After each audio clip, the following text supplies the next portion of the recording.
Here the notes in my laboratory journal cease. I was able to write the last words only with great effort. By now, it was already clear to me that LSD had been the cause of the remarkable experience of the previous Friday, for the altered perceptions were of the same type as before, only much more intense. I had to struggle to speak intelligibly. I asked my laboratory assistant, who was informed of the self experiment, to escort me home.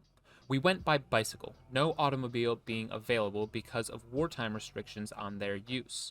On the way home, my condition began to assume threatening forms. Everything in my field of vision wavered and was distorted as if seen in a curved mirror. I also had the sensation of being unable to move from the spot. Nevertheless, my assistant later told me that we had traveled very rapidly. Finally, we arrived at home safe and sound, and I was just barely capable of asking my companion to summon our family doctor and request milk from the neighbors. In spite of my delirious, bewildered condition, I had brief periods of clear and effective thinking, and chose milk as a non-specific antidote for poisoning. The dizziness and sensation of fainting became so strong at times that I could no longer hold myself erect, and had to lie down on a sofa. My surroundings had now transformed themselves in more terrifying ways. Everything in the room spun around, and the familiar objects and pieces of furniture assumed grotesque, threatening forms. They were in continuous motion, animated as if driven by an inner restlessness. The lady next door, whom I scarcely recognized, brought me milk. In the course of the evening, I drank more than 2 liters. She was no longer Miss R, but rather a malevolent, insidious witch with a colored mask. Even worse than these demonic transformations of the outer world were the alterations that I perceived in myself, in my inner being. Every exertion of my will, every attempt to put an end to the disintegration of the outer world and the disillusion of my ego seemed to be wasted effort. A demon had invaded me, had taken possession of my body, mind, and soul. I jumped up and screamed, trying to free myself from him, but then sank down again and lay helpless on the sofa. The substance, with which I had wanted to experiment, had vanquished me. It was the demon that scornfully triumphed over my will. I was seized by the dreadful fear of going insane. I was taken to another world, another place, another time.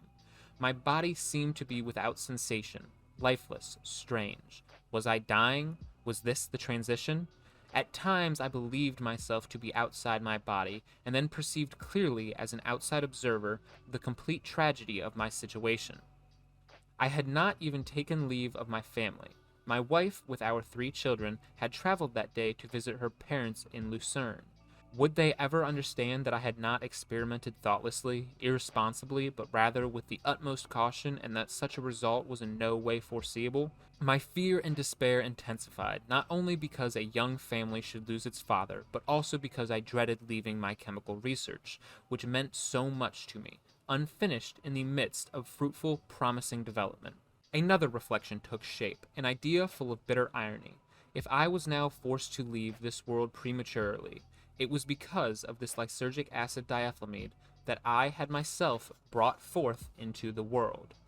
By the time the doctor arrived, the climax of my despondent condition had already passed. My laboratory assistant informed him about my self-experiment, as I myself was not yet able to formulate a coherent sentence. He shook his head in perplexity after my attempts to describe the mortal danger that threatened my body. He could detect no abnormal symptoms other than extremely dilated pupils. Pulse, blood pressure, breathing were all normal. He saw no reason to prescribe any medication. Instead, he conveyed me to bed and stood watch over me. Slowly, I came back from a weird, unfamiliar world to reassuring everyday reality. The horror softened and gave way to a feeling of good fortune and gratitude. The more normal perceptions and thoughts returned, and I became more confident that the danger of insanity was conclusively past. Now, little by little, I could begin to enjoy the unprecedented colors and plays of shapes that persisted behind my closed eyes. Kaleidoscopic, fantastic images surged in on me, alternating, variegated, opening and then closing themselves in circles and spirals, exploding in colored fountains, rearranging and hybridizing themselves in constant flux. It was particularly remarkable how every acoustic perception, such as the sound of a door handle or a passing automobile, became transformed into optical perceptions. Every sound generated a vividly changing image with its own consistent form and color. Late in the evening, my wife returned from Lucerne. Someone had informed her by telephone that I was suffering a mysterious breakdown. She had returned home at once, leaving the children behind with her parents. By now, I had recovered myself sufficiently to tell her what had happened. Exhausted, I then slept, to awake the next morning refreshed with a clear head, though still somewhat tired physically. A sensation of well-being and renewed life flowed through me. Breakfast tasted delicious and gave me extraordinary pleasure. When I later walked out into the garden, in which the sun shone now after the spring rain, everything glistened and sparkled in a fresh light. The world was as if newly created. All my senses vibrated in a condition of highest sensitivity, which persisted for the entire day. This self-experiment showed that LSD-25 behaved as a psychoactive substance with extraordinary properties and potency. There was, to my knowledge, no other known substance that evoked such profound psychic effects in such extremely low doses, that caused such dramatic changes in human consciousness and our experience of the inner and outer world. What seemed even more significant was that I could remember the experience of LSD inebriation in every detail. This could only mean that the conscious recording function was not interrupted, even in the climax of the LSD experience, despite the profound breakdown of the normal world view. For the entire duration of the experiment, I had been aware of participating in an experiment, but despite this recognition of my condition, I could not, with every exertion of my will, shake off the LSD world. Everything was experienced as completely real, as alarming reality. Alarming because the picture of the other, familiar everyday reality was still fully preserved in the memory for comparison.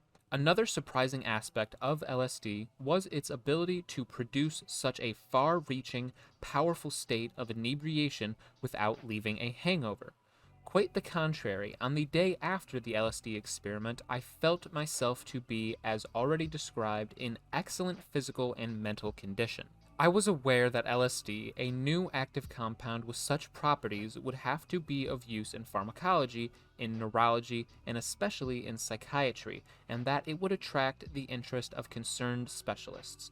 But at that time I had no inkling that the new substance would also come to be used beyond medical science as an inebriant in the drug scene. Since my self-experiment had revealed LSD in its terrifying demonic aspect, the last thing I could have expected was that this substance could ever find application as anything approaching a pleasure drug. I failed, moreover, to recognize the meaningful connection between LSD inebriation and spontaneous visionary experience until much later after further experiments, which were carried out with far lower doses and under different conditions.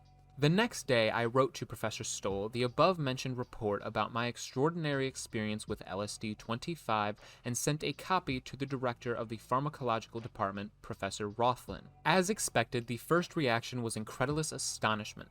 Instantly, a telephone call came from the management. Professor Stoll asked, "Are you certain you made no mistake in the weighing? Is the stated dose really correct?" Professor Rothlen also called asking the same question.